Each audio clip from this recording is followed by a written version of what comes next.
Arts Chat. Today I'm speaking with Maestro Robert Lyall, who is our General Director and Artistic Director here at New Orleans Opera Association. Robert, thank you for being here. Todd, it's a pleasure. Wonderful. And I want to start with the first opera of the season, which is The Vampire by Marschner. Why? Well, certainly vampires are not new to the public. Of course, in truth, they have never been new to the public. Mm-hmm. We can talk about the history of vampire literature and music to put it in some perspective. But you ask why the vampire? I think because it is so current in popular entertainment, movies, The Interview with a Vampire, books, television series, things that are speaking to a modern audience with the same historical and legendary subjects now cast into the modern era, modern speech, modern clothes, modern situations, but essentially the same drama. And that is that there is a person there among us who is quite unusual in that they are a predator. Right. And this issue of the reality of vampires and the role that they've played in literature. And, in my own reading, Todd, I was amazed at the number of great writers that have dealt with the subject of vampires, like Tolstoy. Really? Yeah, absolutely. And Alexandre Dumas, and composers and authors like that. And, of course, I'll speak a little bit about the origins of the plot to our own opera, Right. Marschner's, and how it is tied to the famous Lord Byron, the British poet. Right. And John Polidori, who was his physician, and how he actually wrote the short story based on a Byron sketch that then was turned into, printed in a British quarterly, and then picked up, turned into a play, and then Marschner's brother-in-law, who was a playwright, created the libretto from that drama.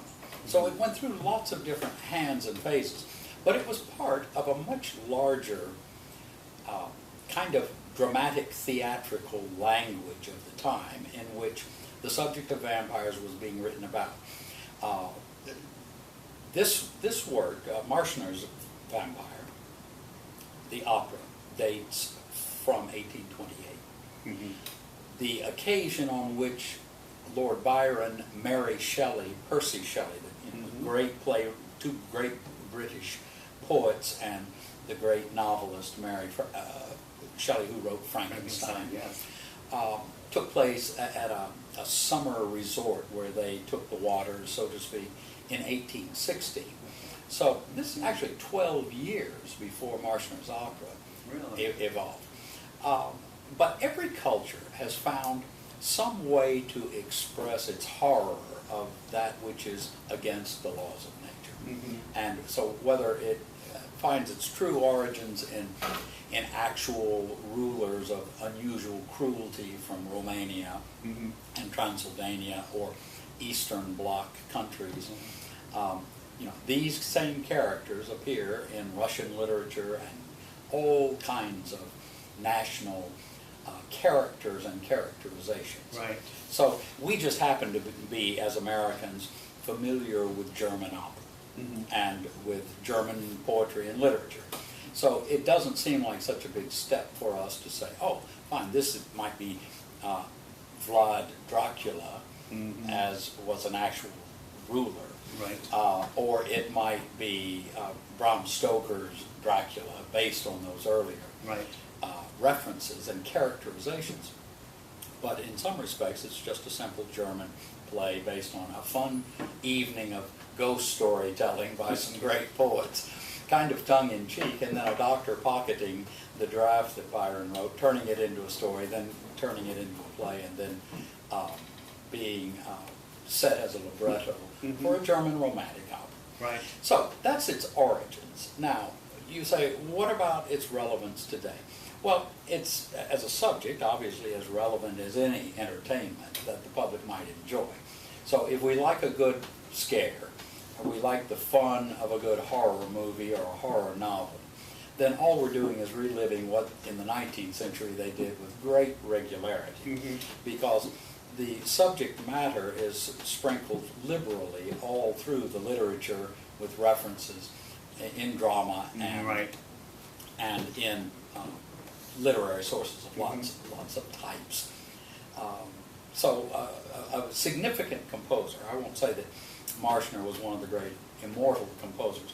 I will say this, though. When this piece received its premiere in Leipzig in 1828, it created quite the sensation and was one, for the mid-century, one of the most popular pieces in opera production around Europe. I mean, it went everywhere, particularly the German theaters, of course. But having listened to it, I love the music. I think it's fantastic music, and it begs to say, where is Marschner today? Why do we not see him on every major stage? Well, you know, I trust that our German-speaking audience listening to our discussion will forgive me for this statement, but the Germans always seem to have a little bit of an inferiority complex in comparison to Italian opera. The easy lyricism of Italian opera, and the fact that I think the Germanic mind looks for great seriousness in expression. Every culture has comic opera, every form has light opera and musical entertainment. But when you are writing drama, you know, it is supposed to be a soul-wrenching experience. It is supposed to make a cosmic statement. It is supposed to delve into the deepest recesses of our psyche and our soul. And so I think the idea that the Italians could so easily express drama on the stage, both heavy or light, with a facility that didn't necessarily have to have the symphonic structures underpinning it and things like that. It took a genius at the level of Wagner to actually achieve the parity. Interestingly, Marschner worked with Paisiello. Now, musicologists and opera people know the name Paisiello because he wrote the original Barber of Seville. And in fact, there's that wonderful anecdote of Rossini going to Paisiello and saying, "Maestro, you have written the setting of the Barber of Seville that could never be surpassed. I'm young. Could I possibly try my humble hand at setting the same story with which your illustrious name is so associated?" And Paisiello saying, "Yes, go, my son, and try." And of course, whoever heard of Paisiello after that? Yes. Well, in some respects, that same relationship exists between Marschner and Wagner. Marschner was the leading composer of the German Romantic style between Carl Maria von Weber and Wagner, an important link. But once you'd experienced the fuller creations of Wagner, the more profound utterances and a scale of theatrical magnitude that was just simply richer than Marschner, then he was simply eclipsed by the greatness of Wagner and other German composers of the symphonic world. You know, the Brahms and the Schumanns and Schuberts and that world. Schubert, not so much so, but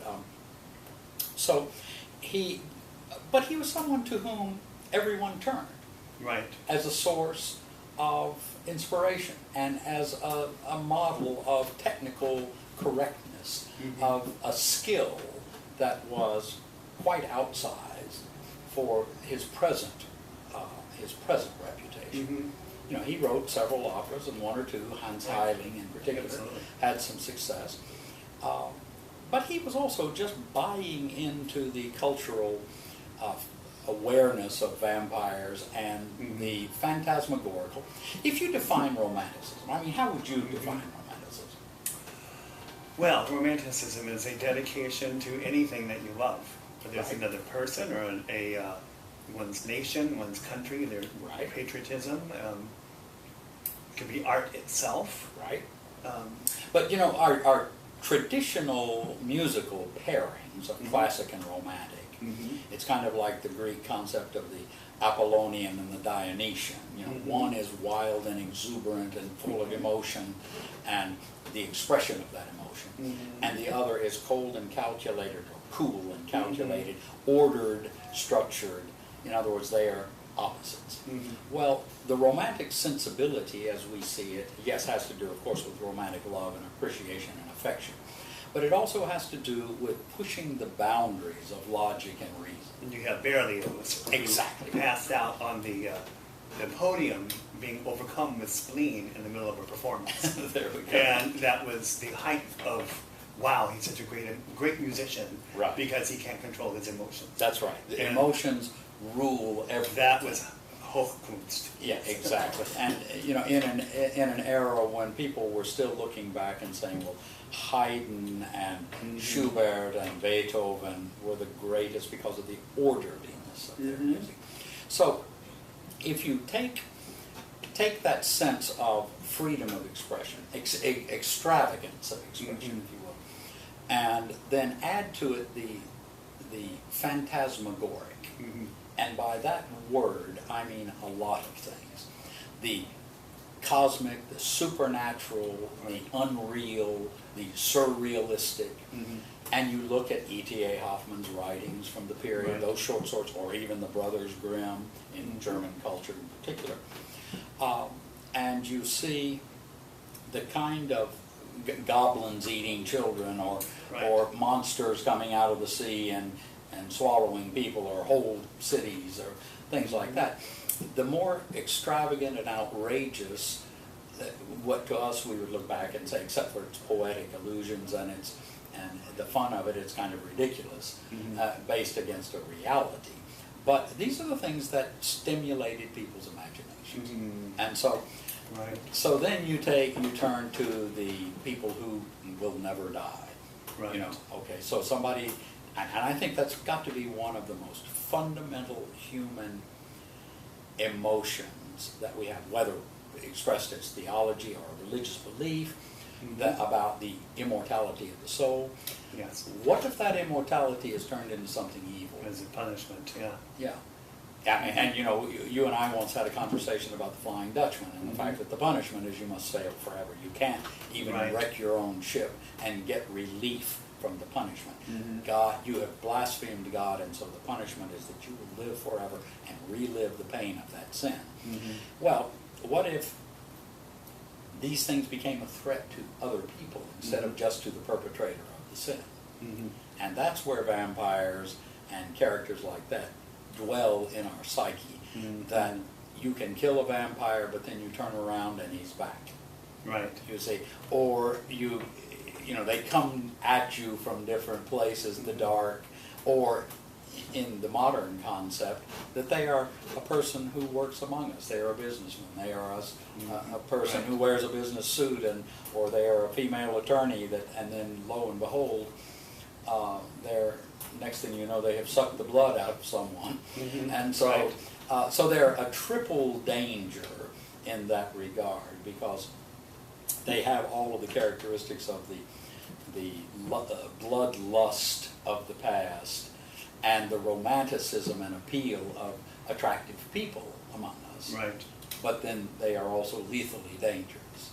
You see? Right. So, Absolutely. so that's kind of the fun of the way to look at it today. It's not to dwell on the gory side of it, but to dwell on the frightful side of this person's going to show up at your wedding party. Right. And somebody's going to disappear. Right. You know, under the seemingly the most natural of consequences. Right.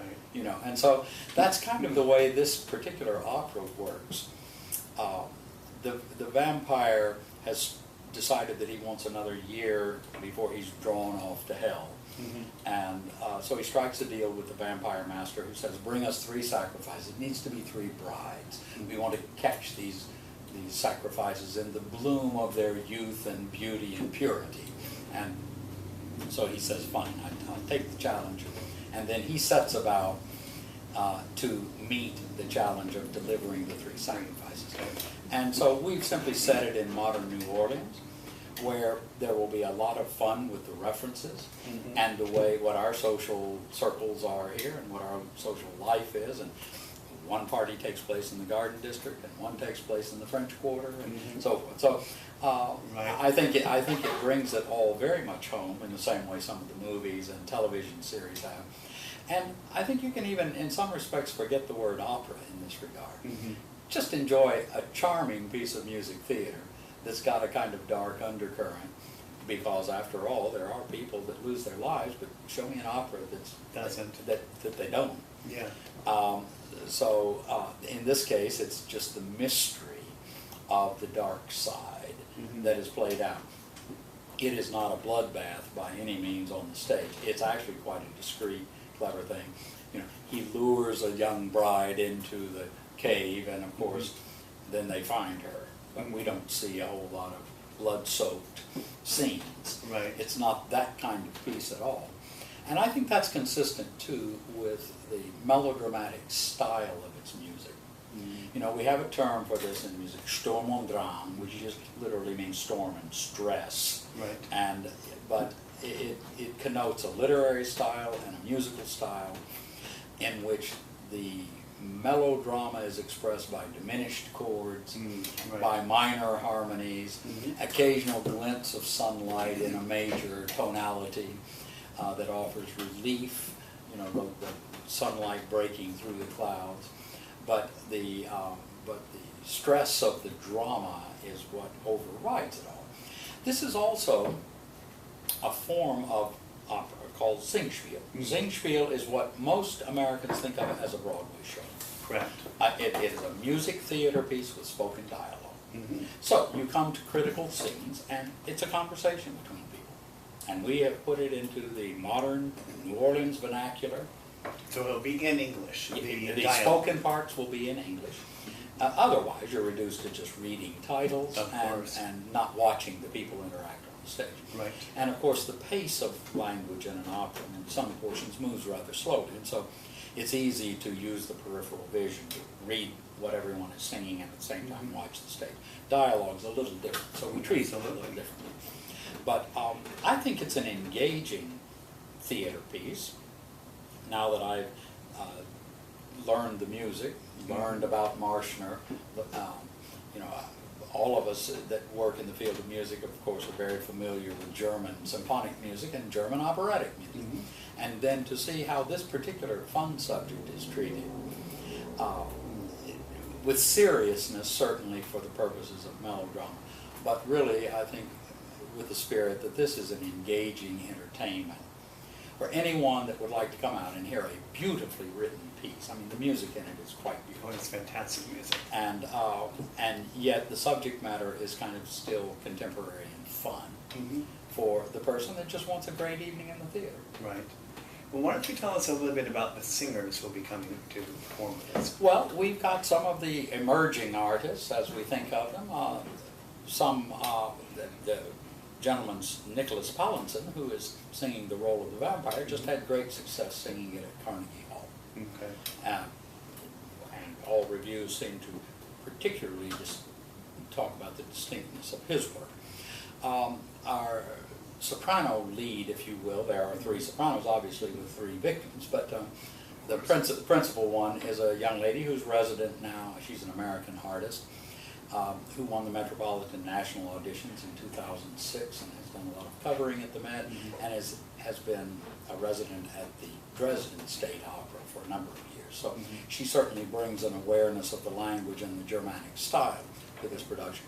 Corey Bix, who is our young tenor lead, also is associated with Germanic repertory and was singing all the family performances for the Metropolitan Opera of The Magic Flute. Okay. So he's a Mozartian and budding Helden tenor. And then for the father, Humphrey Davino, I engaged an older, very distinguished bass who had sung at Bayreuth and had a long-standing association with Wagner's works. So I think we've got the right cast of principal artists. And then, of course, the other two young ladies that are singing, the other two brides, who end up being, sadly, killed by the vampire, have their big scenes and their arias. But they are just excellent young American singers that sing right for the part. So I think we've got the singing in the right sets of hands, and I just hope it all comes together. Matthew Lotta will be staging it. Matthew's been with us many times, most recently for The Barber of Seville and the season before, Ballo and Mascara, but dating back actually to my first season here where he did La Boheme, and we produced his own version, the film noir version of Don Giovanni years ago. So, versatile director, and we've been having a lot of fun talking about how you cast a German romantic opera from 1828 into modern New Orleans.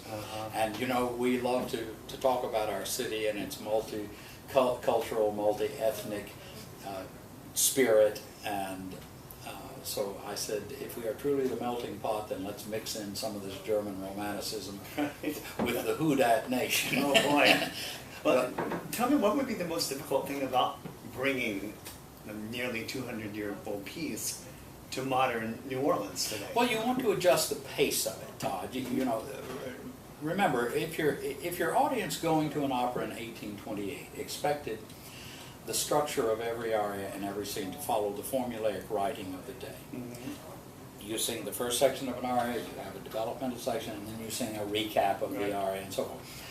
As you move toward a modern, a more rapid-fire, rapid-paced contemporary structure, you might use more through-composed techniques that don't rely on a tripartite structure. Yeah, Wagner surely excelled at that. Exactly, and that's where Wagner brought the language of symphonic movements into the opera and broke down the walls of what we think of as numbers of opera. And so you want to somehow capture some of that without doing violence to the piece, you know. But also maybe you shorten if a scene is just repeated for structural reasons. Right. Maybe you can hasten the pace of it a little bit with a judicious cut here and there. Right. So you address it in that way. And of course there are some textual references that you must modernize. Right. The characters in the original were 18th century Scottish aristocracy. Okay. So if I referred to you as Lord Simmons, in this case I might have to change your title to Mr. Simmons. Yeah. You know, and so that's fine. You know, we have words like sir and sire and things that we don't use sire so much in modern English, but you can find equivalencies that moves these people from aristocratic positions to business leadership positions. You know, instead of being an earl, he's a business tycoon or a titan of business. Okay. You know, that puts it then not at arm's length from the audience as far as their understanding of are these people artificial or are they real, but into a parlance that people use on a daily basis and comfortably so, of course, and makes some sense for their social station. Their social station is that they're business leaders. They're not born to the aristocracy. Right. And so it's kind of fun, in fact, to find those equivalencies. But you know, as we experienced here recently, you have to do that with Verdi's Ballo and Maschera. Right. Remember, it was written to represent the Swedish court of Gustav.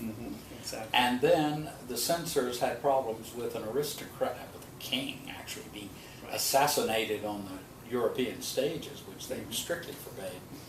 So the censors demanded that it be moved to some faraway, distant, uncivilized place. So they insisted it be moved to Boston. But you know, and he became the governor of Boston. The governor of Boston. And the name was changed to Ricardo, and Il Re, the king, was changed to Sire, sire. You know, a 19th, 18th century term of, you know, acknowledgement of social station. Just little things like that. So in some respects, you have to do a little of the same treatment with Marshner's work to get rid of its Scottish origins, to move it into the modern era, and let people see it more like they would going to see some of the movies like Interview with the Vampire or True Blood or Twilight. What are the popular movies? Those are the big ones right now. Well, and the fact that they're big says something about the subject. Absolutely. Well, we talked about what we're going to be hearing. Why don't you tell us a little bit about what we're going to see? What will the set and the costumes be looking like? Well, modern New Orleans dress. Okay. If you go to a society wedding in this city in the summer, then you're likely to encounter a seersucker suit or two. And if you were having a garden party for your daughter's birthday in the Garden District, then you're going to see that kind of semi-casual, semi-formal social attire. Right. You'll see characters acting in that way. I mean, should be totally at home in their costumes and in their location. When you see one young lady's wedding reception immediately after her wedding in the French Quarter, Mm-hmm. and this is a youth culture, you know, they're drinking songs, and you know, Right. you're going to see Bourbon Street, and you're going to see locales that you will recognize where this party is being held. When the high society wedding is held, you might expect to find it in St. Louis Cathedral, Mm-hmm. and places like that. So, to me, this is the fun of a contemporary setting. It does not change one bit any component of that operatic plot. Right. It only reinforces the familiarity with the audience that's going to be seeing it, and I hope they view it with that same sense of fun. Well, it's such a natural connection to New Orleans. That's right. If I could have the vampire throw a touchdown pass at a Saints game, I would do it. That might be changing the plot. Oh, okay. I need to go back and read the libretto. I don't think we have a game in there. But no, that's when I talk about locations that Mm-hmm. people will recognize. It's references like that, and of course, you know, the language of modern theater is very cinematographic. Mm-hmm. People don't think twice about going to see stage drama and having rear projections and front projections and Right. things like that, which aid in modernity, but also the facilitating of scene changes and things like that, so that there's a nice fast-paced flow Right. to the opera. And then you support that with this gorgeous music. I hope that the listeners will take the time to check out our website and see I think you've posted a number of audio clips. Absolutely. There's a lot of information online. I think they'll be pleasantly surprised at how attractive this music is. If you like Beethoven, by the way, Marschner met with Beethoven one time. Oh, really? Yes, he did.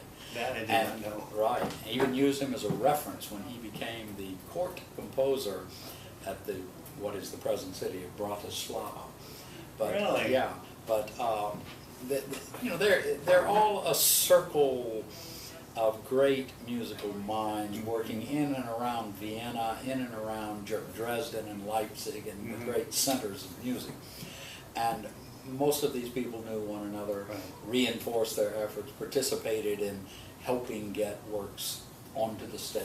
Liszt was very famous for helping aspiring composers get their works Absolutely. produced. Definitely. So Marschner was very much at the center of all of that. One of the most highly regarded composers of his day. Mhm. And I think you'll see why when you hear this music. Absolutely. His works haven't survived into the modern era with anything like the frequency of performance that they probably deserve.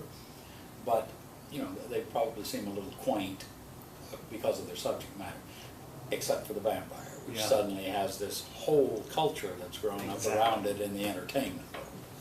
Well, I'm definitely looking forward to it. I think So that am I. it's an incredibly unique opportunity for the audience members to see something like this in our town. Well, and I also hope that the newcomer to opera will look at this as an easy portal, because they are following the popular culture entertainment aspect of it. Right. And to see it expressed, you know, through the language of what we think of as pretty serious art, opera, should in some respects be like meeting old friends. You know, Absolutely. you're not having to deal with intricacies of the court in some European capital, and that the drama centers around that kind of Right. cultural thing. This is a language that they see every day on television for drama, and that with which they will, I think, have a high comfort level. Well, thank you very much for talking today. My pleasure. The tickets are on sale right now by calling the box office at 529-3000. You can also go to our website at neworleansopera.org, where you can find the clips that Robert was talking about, where you can hear examples from the music. You can see YouTube clips from various singers doing excerpts from this show. So we look forward to seeing you. Thank you again, Robert. Thank you.